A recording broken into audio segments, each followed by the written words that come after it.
देखो, बात जब फिक्स रिटर्न की आती है तो मन में एक ही ऑप्शन आता है, एफडी। लेकिन एफडी की सबसे बड़ी समस्या है कि भैया रिटर्न बड़ा छोटा है, और आजकल तो और कम हो गया, 5.5%, 6% मिलता है। ऐसे में आज हम बात करने वाले हैं 8%, वो भी सरकारी गारंटी वाले इन्वेस्टमेंट स्कीम में बात करने की। आज हम बात करेंगे आरबीआई के द्वारा सेविंग बॉन्ड। ये क्या है सेविंग बॉन्ड, आज जरा इसके बारे में डिटेल में समझते हैं। इसका नाम है, देखो, RBI floating rate saving bond. यहां पर चूंकि ये आरबीआई का बॉन्ड है, और तो आपको आरबीआई गारंटी भी देती है कि भैया हम फिक्स रिटर्न आपको देंगे। हाँ, ये फिक्स रिटर्न हर 6 महीने पे रिवाइज हो सकता है। किन कंडीशन पे रिवाइज हो सकता है वो भी अभी हम बात करेंगे। लेकिन चूंकि आरबीआई का है, सरकारी है, तो आप इस पर एफडी से कहीं ज्यादा भरोसा कर सकते हैं, क्योंकि एफडी में तो बैंक 5 लाख तक का इंश्योरेंस देती है कि मतलब 5 लाख तक का कुछ हो गया तो भैया 5 लाख का तो हम कवर दे देंगे, उसके ऊपर की कोई गारंटी नहीं होती है। लेकिन चूंकि ये सरकारी है तो 5 लाख हो या 5 करोड़ हो, 50 करोड़ हो, भैया पूरी गारंटी सरकार की होती है इसमें। ठीक है, तो नाम क्या है इसका, RBI floating rate saving bond. क्या है ये? अच्छा, बॉन्ड क्या है पहले ये समझा देता हूं।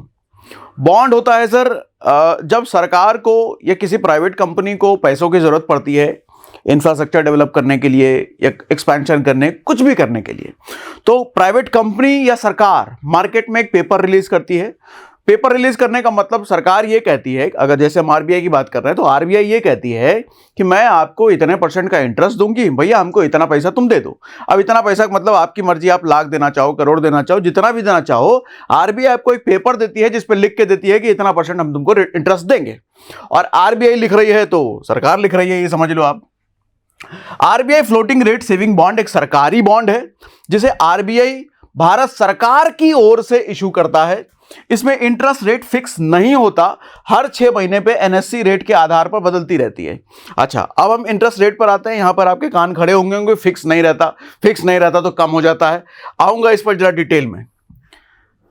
फिलहाल ये समझो इसके इंटरेस्ट रेट का कैलकुलेशन क्या है।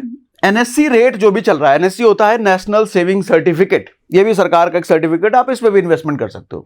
हमने इस पर भी वीडियो किया हुआ है, आप सर्च करोगे ना, 9 सरकारी स्कीम पर हमने बात करा है, वहां पर हमने इसका भी जिक्र करा है। तो एनएससी का जो भी रेट सरकार अभी तय करा है उससे 0.35% एक्स्ट्रा ही आपको यहां पर आरबीआई के इस बॉन्ड में मिलता है। तो आप एनएससी के सर्टिफिकेट चूज करने से फिर तो यही ज्यादा अच्छा है, क्योंकि यहां पर ऑलवेज एनएससी का जो भी इंटरेस्ट रेट होगा उससे प्लस करके ही 0.35% ऐड करके ही आपको मिलता है। तो इस वक्त का जो इंटरेस्ट चल रहा है वो 8.05% चल रहा है, और एफडी का इंटरेस्ट ज्यादातर बड़े बैंकों में आप जाओगे तो 6% के आसपास, 6.5%। एनबीएफसीज में गए तो 7-8 हो सकता है, लेकिन एनबीएफसी फिर रिस्क वहां पर बड़ा हो जाता है, और यहां पर रिस्क आरबीआई का है, सरकार का है, तो रिस्क कुछ भी नहीं है। ठीक। अच्छा, अभी आगे बात करने वाले हम 13% फिक्स रिटर्न देने वाले बॉन्ड की भी। अभी तो हम 8% की बात कर रहे हैं ना, लेकिन अभी आगे बात करेंगे जहां 13% फिक्स्ड। अच्छा, वहां फ्लेक्सिबल भी नहीं है, जैसे हमने यहां बोला ना कि फ्लेक्सिबल हो सकता है, हर 6 महीने पे बदल सकता है। इस वाले केस में तो बदलने की भी कोई गुंजाइश नहीं है, फिक्स रहेगा ये। तो इस पर हम आगे बात करेंगे। फिलहाल मेन पॉइंटर्स ये आरबीआई के बॉन्ड का क्या है। 8.05% हर साल मिलना है भैया। इंटरेस्ट पेमेंट हर 6 महीने पर अपने आप बैंक में आ जाता है, यानी कि 1 जनवरी और 1 जुलाई सरकार का फिक्स डेट है। इस डेट को बैंक में अपने आप जो इंटरेस्ट अमाउंट बनेगा अपने आप आ जाएगा। अच्छा, ये हर महीने इन्वेस्टमेंट वाली स्कीम नहीं है, ये वन टाइम इन्वेस्टमेंट वाली स्कीम है। आप जो भी इन्वेस्टमेंट करते हो वो 7 साल के लिए लॉक भी हो जाता है, मतलब 7 साल से पहले आप उसको निकाल भी नहीं सकते, और अगर 7 साल से पहले निकालोगे तो पेनल्टी लगेगी, सो अलग। ठीक, तो 7 साल का माइंडसेट अगर आपका है कि 7 साल से पैसे हमको नहीं चाहिए, तो मैं तो तभी कहूंगा कि तभी आप इसमें आना, अदरवाइज इसमें मत आइए। ठीक, मिनिमम इन्वेस्टमेंट 1000 रुपए से शुरू हो सकता है। 1000 रुपए से वन टाइम, मतलब 1000 रुपए इन्वेस्ट करके छोड़ दिया, और मैक्सिमम की कोई लिमिट नहीं है। ये सबसे बड़ा एडवांटेज है। आप जितने भी सरकारी स्कीम्स देखोगे जिसमें सरकार वादा करती है रिटर्न का, मैक्सिमम में आपको लिमिट मिलेगी, अपर लिमिट। किसी में 1.5 लाख से ऊपर नहीं, किसी में कुछ से ऊपर नहीं। कारण क्या है भैया, 8% अगर कोई इंटरेस्ट दे रहा है ना, तो ये बहुत हाई रिटर्न है। 8% फिक्स बोलने का मतलब ये बहुत ज्यादा हाई रिटर्न है, और इतना ज्यादा अगर हाई रिटर्न है तो जो अमीर लोग हैं, पैसे वाले पूंजीपति लोग होते हैं, सब इसी में आकर के ना कर दें। तो अच्छा, इस वाले बॉन्ड में ये अच्छी बात यह है कि यहां पर आरबीआई की गारंटी होने के बावजूद अपर लिमिट नहीं है। पैसे वाले लोगों के लिए ये अच्छा खासा मौका है। क्यूमुलेटिव ऑप्शंस नहीं है। क्यूमुलेटिव ऑप्शंस कहने का मतलब आपका ब्याज अपने आप वो भी ब्याज कमाए, क्योंकि चूंकि हर 6 महीने पे 1 जनवरी और 1 जुलाई मैंने बोला, हर 6 महीने पे जो इंटरेस्ट अमाउंट होता है वो इंटरेस्ट अमाउंट अपने आप आपके बैंक में आ जाता है, तो आपके इंटरेस्ट अमाउंट को कंपाउंड होने का मौका नहीं मिलता। लेकिन आप कंपाउंड कर सकते हो, आगे जुगाड़ भी बताऊंगा, वो जुगाड़ भी है। लेकिन फिलहाल चूंकि इस बॉन्ड की बात कर रहा हूं तो इस बॉन्ड में वो कंपाउंड होने का मौका नहीं मिलता है इंटरेस्ट को, तो क्यूमुलेटिव इंटरेस्ट नहीं है, सिंपल इंटरेस्ट है। ठीक, अभी इसको भी एक्सप्लेन कर देता हूं अगर नहीं समझ में आया तो। Pre mature withdrawal normally investors नहीं कर सकते, लेकिन हाँ सीनियर सिटीजन अगर हैं 60 साल से ऊपर के लोग तो हल्की सी पेनल्टी देकर के वो विड्रॉ कर सकते हैं। टैक्स, जो भी आप इंटरेस्ट कमाओगे उस इंटरेस्ट पे टैक्स लगेगा, आपके प्रिंसिपल पर कोई टैक्स नहीं होता। लेट्स सपोज आपका प्रिंसिपल अगर 1 लाख रुपए है तो इस 1 लाख रुपए पर तो कोई टैक्स नहीं है, लेकिन 1 लाख रुपए से ऊपर अगर आपने 10,000 रुपए से ज्यादा इंटरेस्ट कमाया है तो उस इंटरेस्ट पर आपको टैक्स लगता है। लेकिन अप टू 10,000 तक एक साल में अगर 10,000 ही इंटरेस्ट आपने कमाया है तो उस पर टैक्स नहीं लगेगा किसी भी तरह का कुछ भी। ठीक, कौन इन्वेस्ट कर सकते हैं इसमें, कौन इन्वेस्ट कर सकता है, हाँ अच्छा सॉरी, कौन लोग इसमें इन्वेस्ट कर सकते हैं? भारतीय नागरिक हो तो भैया कर लो, HUF अकाउंट है तो आपका कर लो, NRI को अलाउड नहीं है ये। अब सवाल आता है कहां जाकर के इन्वेस्ट करना है भैया, तो किसी भी नेशनलाइज बैंक में चले जाना या इन बड़े बैंकों में भी आप जा सकते हो, यहां पर ऑनलाइन ऑफलाइन आप इसके लिए अप्लाई कर सकते हो। अब आते हैं कि आरबीआई रेपो रेट कब घटाती है और कब बढ़ाती है। अभी ऊपर हमने बात किया ना, फ्लेक्सिबल होता है, आरबीआई घटा भी सकती है बढ़ा भी सकती है। तो पिछले 5 साल का रिकॉर्ड पहले आप समझ लो, उसके बाद हम रीजन पर आते हैं। पिछले 5 साल में अगर आप देखो, कोविड के टाइम पे मार्च 2020 के टाइम पे आरबीआई का रेपो रेट 4.40 था। आज अगर आप देखो तो 2025 की बात कर रहा हूं मैं, 5.25% के आसपास है, लेकिन बीच में ये 6.5% तक गया था। तो कुल मिलाकर देखा जाए अगर 2020 से लेकर 2025 तक का डेटा, तो ये रेपो रेट बढ़ा ही है। देखो हमारे देश में ना महंगाई हर साल बढ़नी है, ये तो तय है, और जैसे जैसे महंगाई बढ़ता है महंगाई के अकॉर्डिंग रेपो रेट को एडजस्ट किया जाता है। महंगाई ज्यादा बढ़ रही है तो रेपो रेट आपको फिर बढ़ावा मिलेगा, महंगाई कम है तो रेपो रेट घटता है। तो हम उस देश में रहते हैं जहां आपको पता है कि महंगाई बढ़नी ही बढ़नी है, तो आप ये मान के चल सकते हो कि लंबे समय में रेपो रेट भी बढ़ता ही है। जैसे आप यहाँ पे 5 साल का अगर आप डेटा देखोगे, हालांकि यहां से देखोगे 650 तो गिरा है, लेकिन 5 साल में अगर आप देखोगे तो 5 साल में रेपो रेट बड़ा ही आपको मिलेगा पिछले 5 साल के हिसाब से। अब सवाल ये उठता है कि आरबीआई रेपो रेट क्यों घटाती है बढ़ाती है। बेसिकली सारा हिसाब किताब देखो महंगाई का है, महंगाई बढ़े और घटे तो महंगाई को कंट्रोल में रखने के लिए आरबीआई या तो रेपो रेट घटा देगी या फिर बढ़ा देगी। और आरबीआई जब रेपो रेट घटाती बढ़ाती है ना, तो ऐसा नहीं कि बहुत बड़े बड़े नंबर्स ऊपर नीचे हो जाएंगे, माइनर नंबर हो गए।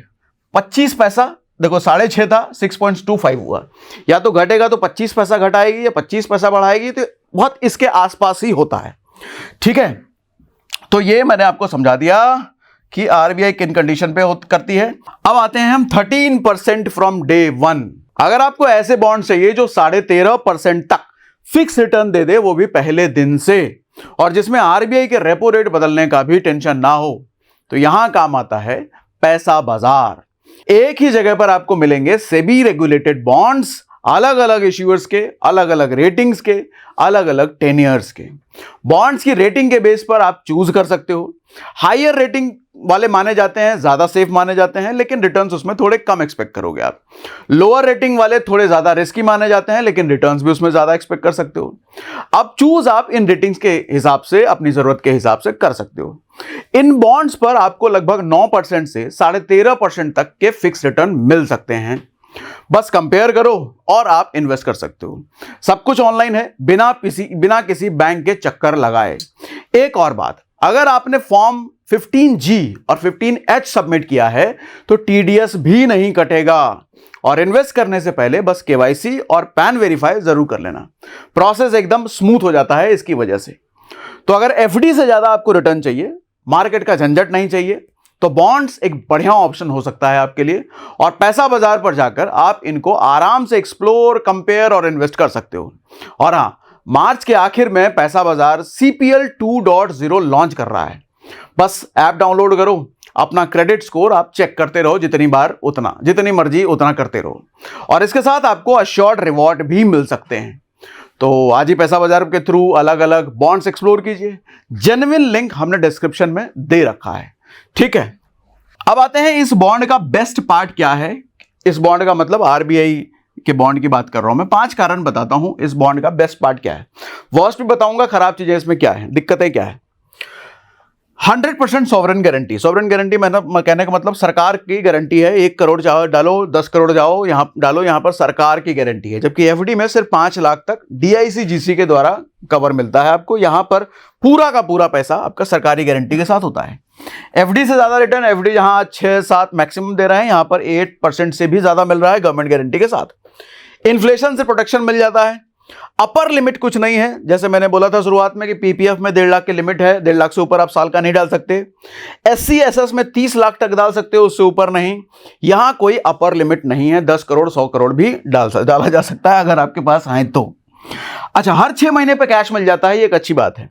1 जुलाई और 1 जनवरी डेट फिक्स है, उस डेट को अपने आप इंटरेस्ट अमाउंट आपके बैंक में आ जाता है। रिटायर्ड लोगों के लिए पेंशन जैसा काम करेगा। अच्छा, अब गुड तो मैंने बता दिया, बैड भी बता देता हूं। बैड ये है कि 7 साल का लॉक इन है, लेकिन मैं इसको बैड नहीं मानता। दरअसल देखो, आपके पैसे को अगर लॉक इन मिल रहा है तो इसका मतलब ये है कि जबरदस्ती आपको ये कहा जा रहा है कि आप अपने इन्वेस्टमेंट को छेड़ोगे नहीं। तो एक तरह से ये डिसिप्लिन लाता है, तो मैं इसको बैड नहीं कहूंगा, ये अच्छी चीज है अगर लॉक इन है तो। इंटरेस्ट टैक्सेबल है, हाँ, ये आप कह सकते हो भैया जो इंटरेस्ट आपका लगेगा, इंटरेस्ट जो कमाओगे उस पर टैक्स लगेगा आपके स्लैब के अकॉर्डिंग, आप जिस भी इनकम टैक्स स्लैब में आते हो उसके अकॉर्डिंग। क्यूमुलेटिव ऑप्शन नहीं है, सिंपल इंटरेस्ट यहां पे मिलता है, लेकिन क्यूमुलेटिव ऑप्शन अभी बन सकता है, अभी आएंगे हम नीचे। रेट यहां पर फ्लेक्सिबल हो सकते हैं, आरबीआई का रेपो रेट वाला फंडा मैंने आपको समझा दिया। प्री मैच्योर विड्रॉल अलाउड नहीं है, ये वाला पॉइंट मेरे हिसाब से अच्छा है, बैड नहीं है। अगेन डिसिप्लिन लाने का काम करता है ये। अब हम आते हैं सिंपल इंटरेस्ट जो मिलता है उसको हम कंपाउंड इंटरेस्ट कैसे कर सकते हैं। देखो पहले फर्क समझ लो, सिंपल इंटरेस्ट क्या होता है। सिंपल इंटरेस्ट का मतलब होता है आपके पैसे ने जो इंटरेस्ट कमाया उस इंटरेस्ट को कंपाउंड करने का मौका नहीं मिला, और जब वो इंटरेस्ट को कंपाउंड होने का मौका नहीं मिला, यानी कि मतलब वो इंटरेस्ट और इंटरेस्ट कमा के नहीं ला सकता, तो पैसे की ग्रोथ कंपाउंडिंग में कहीं ज्यादा होती, सिंपल में कम होगी। यहां पर सिंपल इंटरेस्ट है। अब सवाल यह है कि कंपाउंड हम कैसे कर सकते हैं। तो कंपाउंड आप ऐसे कर सकते हो कि हर 6 महीने पे जो इंटरेस्ट की कमाई होती है उस इंटरेस्ट को आप घर मत ले जाओ, बैंक से निकालो मत, उस इंटरेस्ट को फर्दर किसी ऐसी जगह पे इन्वेस्ट कर दो जहां पे पैसा कंपाउंड होता है। जैसे कहां कहां कंपाउंड होता है, एसआईपी में कंपाउंड होता है, एफडी में भी कंपाउंड होता है, आरडी में भी कंपाउंड होता है।